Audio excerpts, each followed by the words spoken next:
This episode is sponsored by Law Tiger San Diego.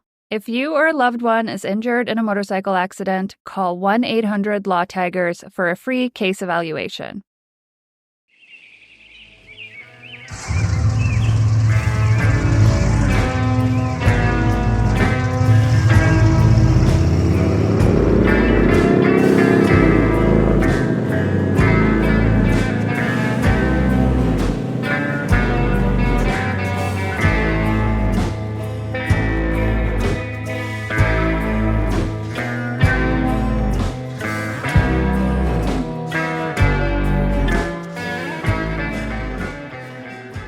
Hello, and welcome to another episode of the Scenic Ride.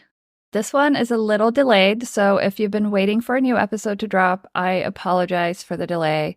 In my defense, I got really sick and I was coughing so much that I could barely speak for a few weeks, and that makes it really hard to record a podcast. Anyway, my name is Sanna, and if this is your first time listening, this is a podcast focused on the best motorcycle roads in North America and beyond. In each episode, we focus on a different road or region, and I talk to a guest who knows that area really well. In today's episode, we're headed to West Texas to ride FM 170. And a little later, I'll be talking to Staci Wilt, who runs Ride to Food, about some of the best motorcycle roads around Big Bend National Park. I've had Texas on my mind lately. I think it's because I've had Beyoncé's new song, Texas Hold'em, stuck in my head, which, by the way, is a banger. And it made me think back to one of my favorite road trips of last year. I had just bought my dream motorcycle, a brand new Harley-Davidson Pan America, and I wanted to ride it somewhere epic. I settled on Big Bend National Park in Southwest Texas. This is a super remote park, and it's not a place you just happen to be passing through. You have to very specifically want to go there. And I'd been wanting to go to Big Bend forever, but it took buying a new long-haul road trip bike to finally plan the trip.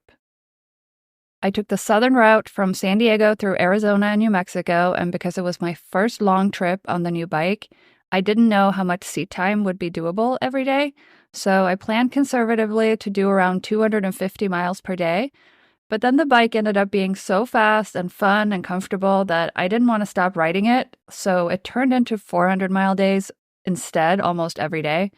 I even added 2 extra states to my itinerary because I was so far ahead of schedule. And all this came in handy in Big Bend. This park is over 1,200 square miles big, which is larger than the state of Rhode Island. So to really experience it, you have to cover some ground. It was over 100 degrees when I visited, and I still rode more than 200 miles just within that park on the same day. I hit up all the scenic drives and rode from one end of the park to the other and back again. And in case you're not looking at a map right now and you're not sure where we are, Big Bend is located in far west Texas in the Chihuahuan Desert. It sits right on the Mexican border along the Rio Grande, and the area is named for, you guessed it, an extra big bend in the Rio Grande. This park has a bunch of scenic drives. It's got canyons and mountains and valleys, and it's so diverse and so beautiful. There's also a border crossing within the park where you can take a small rowboat across the river to Buquias, Mexico. You'll need your passport and about $10 in cash for a quick day trip. There are 2 restaurants in town on the other side, and you can buy some handcrafted goods from locals, or you can have tacos, which is why most people go there. Just make sure to research which days the border crossing is open. I made the mistake of showing up on a day when it was closed, so I didn't get my tacos. I'll talk about Big Bend a little bit more with Staci later, but I want to get to the topic of today's episode first, and that's Texas FM 170.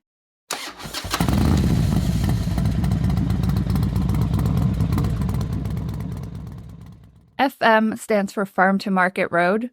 I looked it up, and according to Wikipedia, a farm to market road is, quote, a state highway or county road that connects rural or agricultural areas to market towns.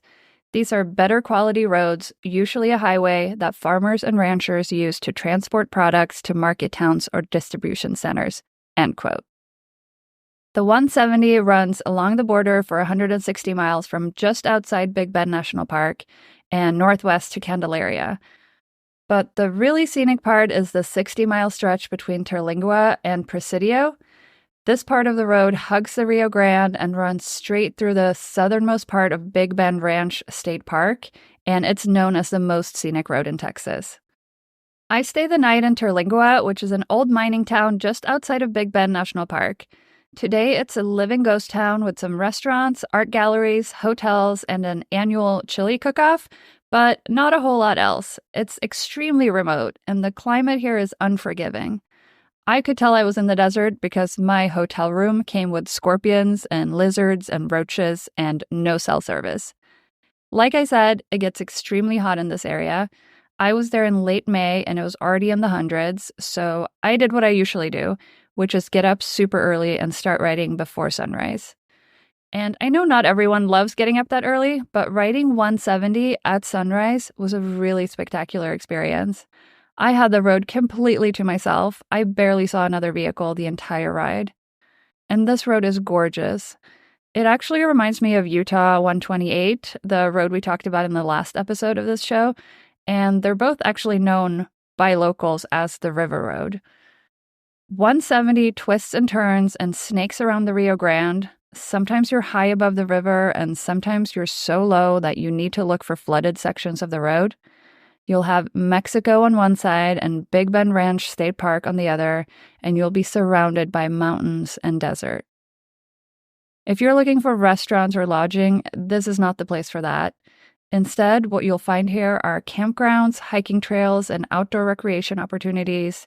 It's not a super long road, and there are gas stations and stores in the small towns you'll pass through outside of the state park boundary, but it's still a good idea to fill up before you start the journey because of the remote location of the area. Okay, we're going to take a quick break, and when we get back, I'll talk to Staci Wilt about Big Bend, the 170, and more. So don't go anywhere.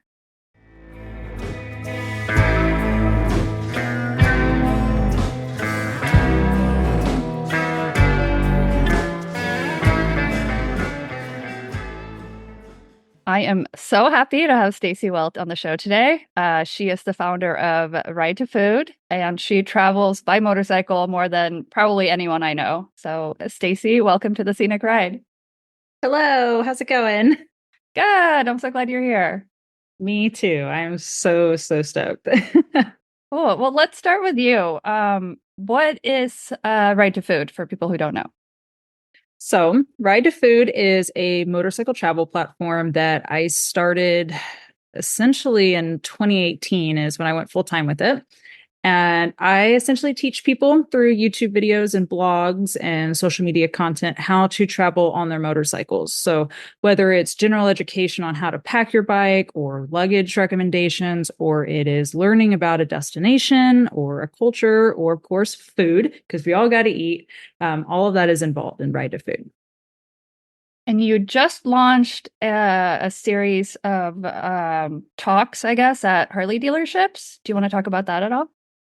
Yeah, so I get asked so many questions about how I pack my motorcycle and how I just go on road trips. I get questions from people asking me just like, how do I even plan a road trip? Where do I begin? Because for some people, that's a very overwhelming thing. And as someone who's traveled over 300,000 miles on their motorcycle, it's just second nature for me. I forget what it's like to be brand new to it. But I've been asked so many times that I decided that I wanted to put these workshops together to essentially teach people the fundamentals and basically walk them through the entire thing. So I actually just did my first one at Red Rock Harley a couple of weeks ago out in Las Vegas, and we did everything. We planned a budget out. We picked a destination. I gave them tips on how to pack a motorcycle so that it stays well balanced and comfortable. We talked about different luggage, different pieces of equipment for your bike and rider ergonomics, the whole 9 yards. So there's like 50 people there, which is awesome. And lots of good questions, lots of good, like audience interaction. So I know people were like really excited to be there, which was cool. That's so awesome. I'm glad that many people showed up, and it sounds like it was super successful. It was. Yeah, it was really good. Awesome. So I do want to say that I have so many upcoming episodes in my head that I feel like you would be the perfect guest for. I keep thinking, oh, I should talk to Staci about that, like Trail Ridge Road in Colorado, Blue Ridge Parkway, pretty much anything in Arizona. So I might I might have to have you on again at some point, but I figured we should start with Texas, because you're from Texas, right? Born and raised, yes. And that's where you learn to ride a motorcycle too. Yes, I purchased my first motorcycle when I was living in Austin and lived there for about 6 years. And so essentially, I learned how to ride in the Texas Hill Country. And yeah, I'm a Texan through Yes. and through. Perfect, because I am not a Texan, so I need a real proper Texan to talk about this area with. Um, so I wanted to talk about FM 170, or the River Road, as it's also known, which is funny because the last episode I did, that road is also known as the River Road. I love roads that go along a river. You just can't beat it. But the reason I even found out about the 170 is because you had a YouTube video where you called it the most scenic road in Texas. Do you still stand by that opinion? 1000%. And that is a hill I will die on. Texas is just Texas has so many different geographies, from the eastern side of the state being home to the piney woods and obviously lots of pine trees, um, to the hill country being a little bit more arid and desertous and, being a little hilly. It's not mountainous, but it's hilly. And then you move further west. And then depending on if you're in the Permian Basin or the Big Bend, you get different landscapes. And there's so many different options of things to see all throughout the Lone Star State. But West Texas in general, in my opinion, has the best roads and literal scenic rides. And 170 is by far the best road out there, in my opinion. It's beautiful. It's not very long, especially the part we're talking about, which is from like Lajitas to Presidio. And I think that's only about 50 miles, but it is so gorgeous. So I don't know if you know this or not, but Texas doesn't have official scenic byways. It's the only state that does not have an official scenic byways program. There's a website that's called scenictexas.org that I found a couple of years ago, and they have been trying to start an initiative to get 30 different scenic byways created in Texas. And that one is one of them. It's one of the only ones in West Texas, actually. And I'm like, man, if I had a say in it, that would be the first one. Like that should be if there could only be one, that should be the one. Because like you said too, with, going right next to the Rio Grande and everything, like I'm kind of a water baby. If I can ride next to Mhm. water, oh, I love it. And just seeing the Same. Rio Grande as you're riding next to it, it's so cool. Yes, and the Scenic Byways program thing is actually really interesting because you mentioned that also in your YouTube video. So I was looking it up, um, and as of May of 2021, Texas did pass a state Scenic Byways program bill that was signed into law by the governor. Nothing has happened as far as like national scenic byways go. So, for those who are listening who might not know, there's a national scenic byways program that is managed by the Federal Highway Administration. And so there's a total of 184 national scenic byways in the US, which honestly isn't that many considering how many scenic roads there are in this country and how big this country is. But the fact that Texas is one of just like two states, I think, that has zero national scenic byways is wild because Texas is massive. And like we just mentioned, there's at least one road that should be on that list. Yeah, I completely agree with that for sure. Are there any other roads in Texas that you can think of that should be on the list? As far as national highways go, or like all American roads, the wow, I can't talk. The Ross Maxwell Scenic Drive in Big Bend National Park is also incredible. It just takes you through so many different landscapes out in Big Bend National Park, which is obviously very close to the River Road, Highway 170. But I just think that shows such a good like change of scenery, and it's just so scenic. I think that I don't know, can national park roads be all American roads? Do you know? I was wondering that too. I don't think they are. I think that program is focused on non national park roads. I think so too. I should know the answer to that, but I don't. I should also know that. But that one I think would be a really good one too. Yeah, there may be something down by the coast or something, but Galveston and the Gulf Coast, it's not as pretty as if you go towards Florida. You know, Hmm. it's if you're from Texas, you'll appreciate it, but if you're not from Texas, you'll be like, that looks like a mud puddle. Why is this considered a scenic road? And it's like, okay. So, Yeah, I haven't done a lot of riding in Texas personally. I've done the Big Bend area, and I've also done the Route 66 the part of Route 66 that goes through Texas and that goes through the Panhandle. So it is not beautiful, but I have ridden through Palo Duro Canyon State Park. Just took a little detour off of Route 66 from south from Amarillo, and that was gorgeous as well. Just that road into the canyon. That would be on my list too, which it is a state park, but so is the 170 that goes through Big Bend Ranch State Park.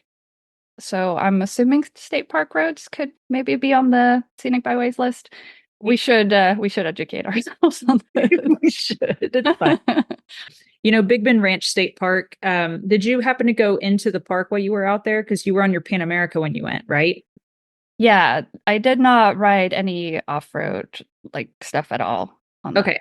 trip. Because that is one thing that's really unique about West Texas is so Texas as a state is mostly privately owned land. There isn't a lot of public lands out there. So if you are into overlanding or you are into off-road riding in general, as far as adventure bikes go, that's where everyone goes to ride in Texas.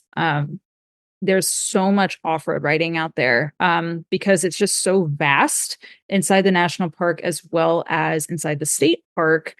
Um, Big Bend Ranch State Park is actually all unpaved. There's a 27-mile route that starts near Presidio. It goes into the interior of the park and comes back out. So you have to come back to Presidio to leave. And there's, I want to say, over 70 miles of unpaved, like more technical off-road riding out there. But that's a park I've always wanted to check out beyond just riding the river road, just because I've heard really great things. But I want to get a little bit better at off-road riding before I go Hmm. out there because it is very remote. It's definitely a more remote area than even Big Bend. So Yeah, that's how I feel too. I was on a solo trip on a fully loaded Pan America with, stock tires. I'm not about to go off-roading in like a super remote area. But I would definitely be down to do it in a group. That sounds amazing. Because definitely. that's the thing about like FM 170, I think, is you can just ride the road on the street and it is the most beautiful thing you've ever seen. But it's not that long. There's not that much to do along the road. There are no, like, at least that part that goes through the state park, there's no restaurants or really anything to stop for other than scenic overlooks and some hiking trails, maybe. But to actually spend a full day or a couple of days in that area and really get to explore it, I think would be the way to take it to the next level. Definitely. There's so many little towns in West Texas that are worth checking out and they all have like their own quirky little vibe to them or just historical importance. Um there's a lot to do. You can easily spend a week in West Texas and still have so much to see. And it is so far. It doesn't matter if you're in Texas, you from Austin it's an 8-hour drive. From El Paso it's I think 150, maybe 160 miles. I might be underestimating that a little bit. But it's not close to anything, but I think that's what makes it so unique is it is just so far out there. So once you're there, it's like, okay, let's enjoy it. Yeah, because, Big Bend National Park has several roads that goes into the park. It's still very remote, but this road, the 170, you have to pretty much know about it to even be able to find it. And you have to really want to go there because it is not really on the way to anything. It's not necessarily the fastest route from like Marfa to Big Bend. It is a route from Marfa to Big Bend, but you have to seek it out. So you've ridden that road more than once. That means you really want to ride it. Oh yeah, it is absolutely worth the detour. There's three different ways you can get into Big Bend National Park, and I've been out to the park, I want to say 3 times now, maybe 4 times, and every time I ride that road. It doesn't matter if it's on my way out and I'm leaving or if it's on my way in, but I will make it a point to make that a part of my trip every single time. And anytime someone tells me they're going to Big Bend, I'm like, listen, if there's anything advice wise that you ever take from me, it's that you ride that road while you're out there. Yes, that is very good advice. And I'm glad I watched your video before going out there too. I'm glad Uh, to. but let's talk about Big Bend National Park too, because that's part of the area. And you can't go to one without the other. If you're riding the River Road, you are going either to or from Big Bend National Park. Like that is just part of it. You have to go there. Um, so you've been there a few times. Have you done the border crossing into Mexico through the park? I haven't, and it's at the top of my bucket list beyond other than going to the hot springs. I also haven't gotten to go to the hot springs. But the year that I went and I stayed at the Rio Grande Village, which is the closest campground to the Boquillos Crossing, it was during the pandemic, and my campsites were actually booked far beyond like pandemic things happening. I had no realization that was going to happen while I was there. So while I was there, they closed the border crossing and they also closed the national park. So they kicked me out of my campsite. They're like, you got to go somewhere else. And I was like, I have no cell phone service. I don't know what's going on in the world. Wow. Yeah. So I tried. I was so close to getting tacos, but it didn't happen. I was so close too. I rode all the way out to, that village is hard it's not hard to get there, but you have to want to go there. It's the same thing. It's so remote. It's just a out and back road it's far. Yes. So I rode all the way out to the border crossing, and then I realized that it's only open on like Thursday through Sunday or something like that, and I was there on a Tuesday. So I had ridden from San Diego to this border crossing carrying my passport only so I could cross the border into Mexico and have tacos. And it was not open that day. So I just turned around and went back.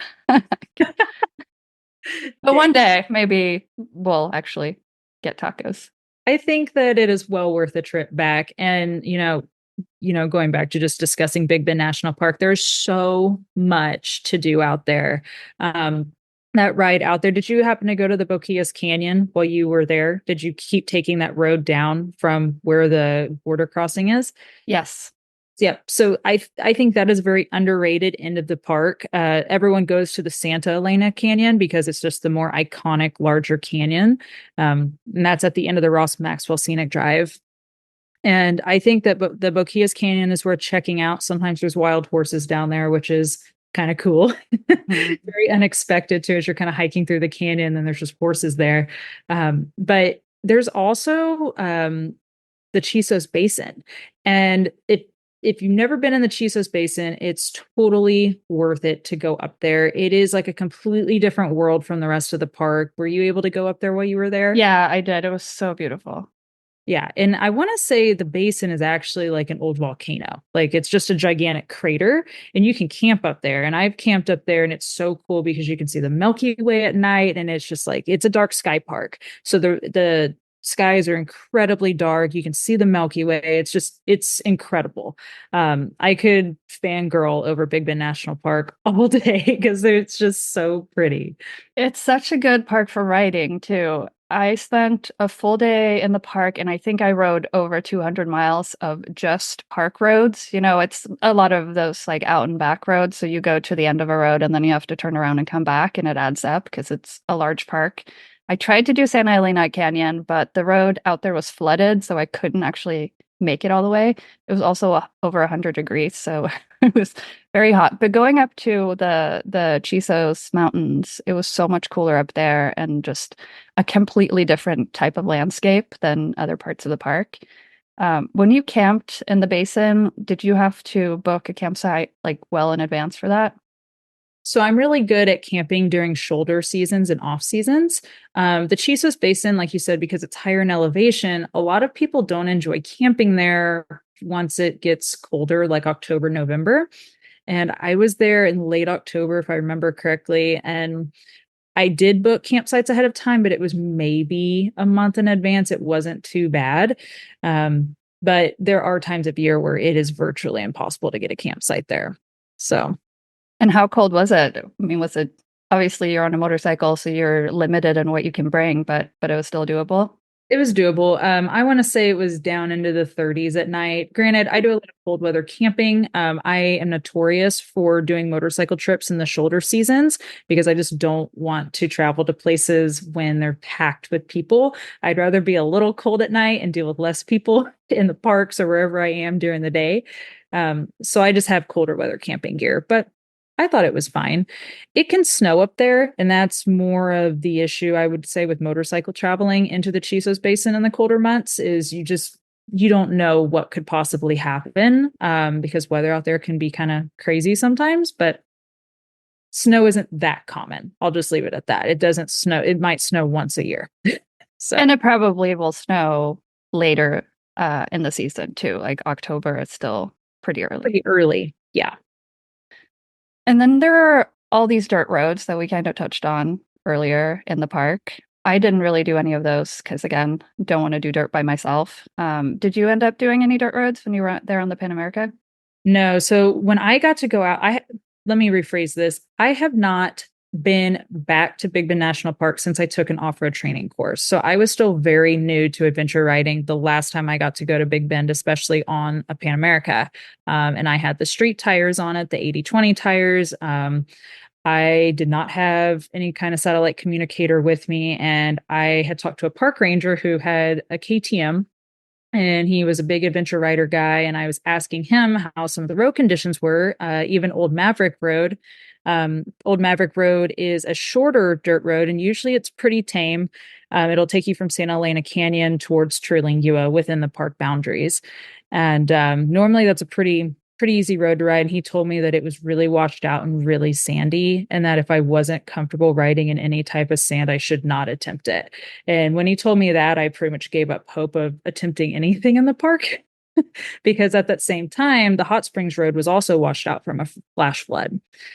So it's just one of those things that happens out there. And since that road, or I'm sorry, since that flash flood happened that year, and that was in 2021, I believe, a lot of the other off-road routes in the park have became less maintained. I know that Old Door Road and the River Road are definitely much more technical roads. They're much more difficult, especially on a motorcycle, to go through. I definitely wouldn't be trying those anytime soon. Those ones Yeah, are pretty gnarly on a bike. I think you're better off doing those on a slightly smaller bike than, a big old 1250 that weighs Yeah. 600 pounds. That's a Yeah, lot. especially by yourself. And Yeah. I'm just not that good. And I'm okay with admitting it. Yeah, I'm in the same boat. I feel like I've done a lot of adventure riding, but I just the more I learn about adventure riding, the more scared I get of it, and the worse of a rider I become. It's a little bit of a dilemma for me, actually. It's just all in your head. It's not to get too off topic, but once you drop one of those motorcycles on top of you, I don't know if you've had that opportunity yet with your Pan America, but once you do that off road and you're off camber or you're stuck in sand, which I've gotten to do both of those, dropping it on top of me. It's not fun, especially when you can't, get your leg out from underneath it. So definitely going into the back country, especially in a place like Big Bend, if you're not ready, you can really get screwed, especially when it's hotter out, because you might not come across another person for the rest of the day. It's just that remote sometimes. I So, think that's really good advice, not just for off-roading in the Big Bend area, but for riding on pavement too, because it is so remote. It gets extremely hot for like a big part of the year. It's super hot out there, and cell service is very limited and almost like there's no cell service in a lot of places. So I think people just need to really make sure they carry water. There is a gas station in the park, but it still doesn't hurt to carry extra gas because of how remote this area is. And then have some snacks and layers and everything else. But let's segue from snacks into what your expertise is, which is food. I'm a terrible person when it comes to recommending food stops on road trips because that's like, if I try to travel on a budget, I always cut down on my food expenses. I carry like food thermoses and I just like bring leftovers with me, and I almost always pack a lunch with me. I try to limit my food expenses as much as possible. Your whole brand is getting food on the road though, so you're a much better person to ask about this. Uh, there obviously isn't a lot of like there aren't a lot of food options within Big Bend National Park. I think there's a lodge and maybe like a couple of, convenience stores, but that's about it. So what would you recommend for people who want to have a good meal in the general area? Y'all better start taking notes. I have gotten to spend, a handful of trips out there and some time out there over the years. So distance is kind of relative in terms of Big Bend, just because essentially everyone knows that if you're going to go to the park, you're going to be traveling. But the closest town is Terlingua. And Terlingua definitely has a handful of different food options. The Starlight Theater is by far the most popular spot. It's kind of like a thing you have to do when you go to Terlingua. So, with that being said, expect it to be busy because Terlingua is so remote as well. And even though there is, we'll call it 10 places to eat there, there might be a little more now. That's it. That is like the hub where everyone goes to eat. So if it's a Friday or Saturday, every place is going to be pretty busy. But yeah, the Starlight Theater is popular. If you like pizza, Long Draw Pizza is also a place that a lot of people recommend. If you love Texas style barbecue, which I am a huge fan of, DB's Rustic Iron Barbecue out there is phenomenal. I would ride back to Big Bend just to eat there. Their Wow. brisket is so good. I actually ordered extra brisket the last time I was there, and I took it back to my campsite at the Chisos Basin and I mixed it in with like my ramen noodles for the night. See, this is also why I need a proper Texan to be on the show because I don't even eat meat, so this is all completely lost on me. As I was thinking about us doing this podcast, I was like, okay, she's vegetarian. I don't know if I have any vegetarian options for her, maybe in Marfa, um, but yeah, in Terlingua though, I want to say it's like Taqueria El Milagro or something. I'm probably completely butchering that or messing the name up, but that's another good spot. They have all kinds of different tacos there that are more like authentic Mexican style tacos. Very simple, but I've heard really great things about that place. I will say a quirky thing about the Big Bend area is that the hours at a lot of places are not consistent just because you don't have, enough manpower to keep it open, or there's not enough traffic during, a Tuesday for all the businesses to stay open. So everyone kind of switches their business hours up, it seems. Obviously, in the summer, the hours might be different than they are in the winter. But definitely checking online before you kind of plan your trip, just seeing what's out there is a really great idea because you just never know. And the other close towns to Big Bend, there's Lajitas. So Lajitas is kind of like the last stop where you can get gas or food before you take the river road to Presidio. There is the Thirsty Goat Saloon there. And if you decide to stay in that area, obviously I'm not recommending you drink and ride your motorcycle, but they make a great prickly pear margarita. They also have some nicer, higher end foods like expensive steaks and whatnot. And they have a really great lodge out there as well. That's a really cool place to stop. I've never stopped in Presidio, so unfortunately I don't have any recommendations there. But as far as super close to the park, that's as close as it gets.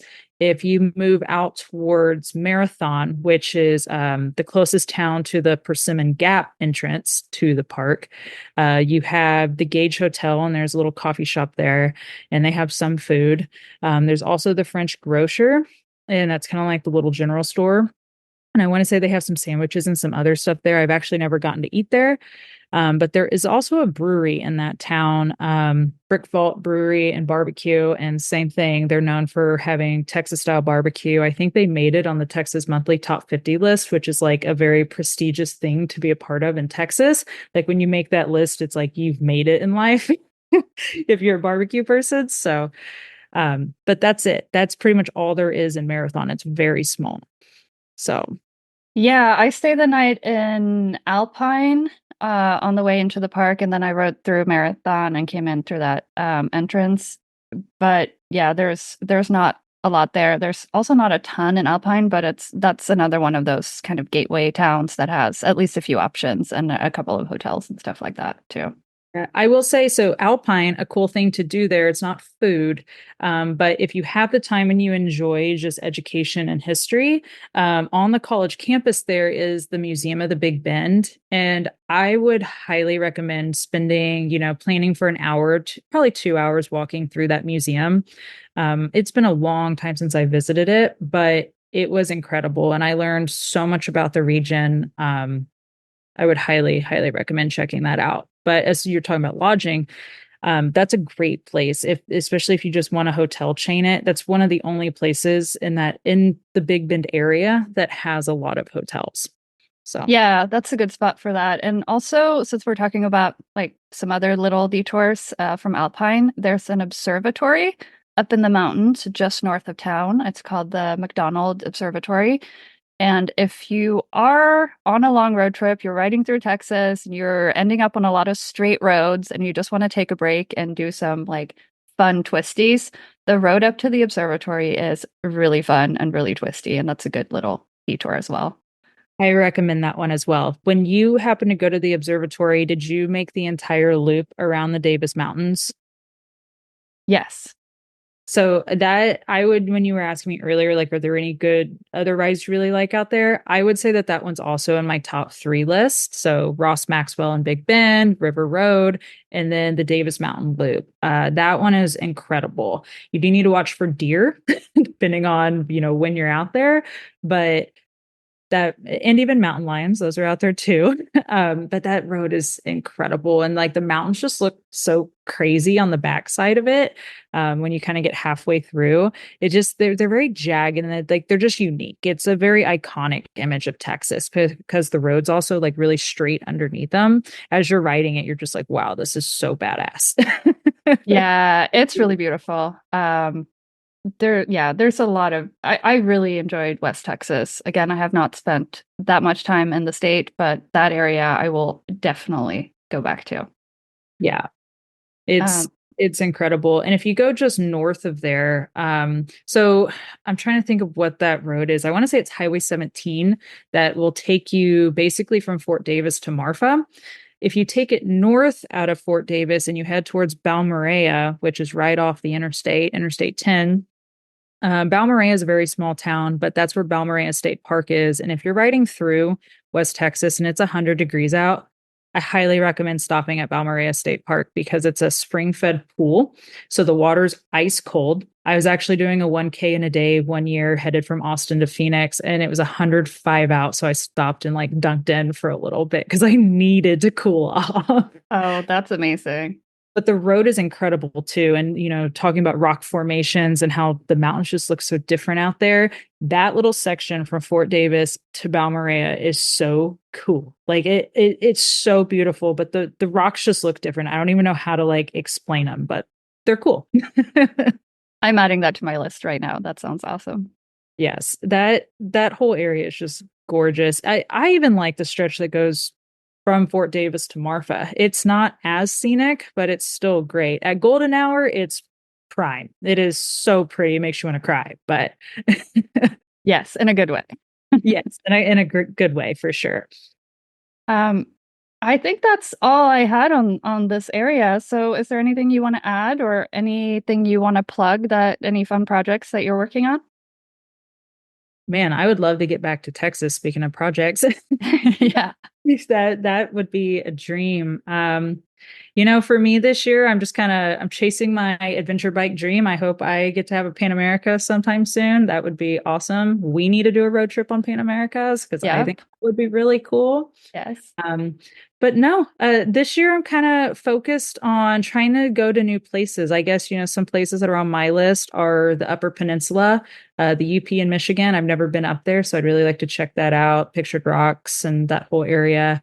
I've never seen the Outer Banks and I've never been to the tip of Maine. So I'm going to try and get to those this year. The North Cascades, I know you've been there. That's also on my list. So hopefully I can hit at least a couple of those, but we'll see what happens. There's so many places to go and so little time to do it. So just a final thing, if people want to follow you or see what you're up to, where can they find you? Ride to Food. So ridetofood.com or Ride to Food on pretty much any social channel.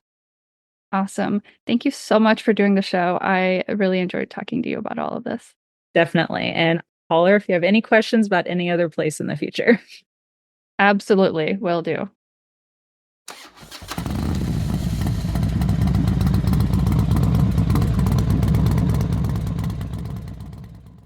That's it for today's episode. Thank you so much to Staci for joining me, and I hope you all got some inspiration for your next road trip. As always, check out our website, thescenicride.com, to sign up for our newsletter and to find all episodes with show notes. Thank you for listening, and I hope you'll join me for the next one. In the meantime, enjoy the ride. The Scenic Ride is written and produced by me, Sanna Bowman. Our theme music is by Ryan Sin. If you like the show, please rate and review it and tell your friends to listen. For all the latest updates, follow @The Scenic Ride on Instagram and Facebook or visit thescenicride.com.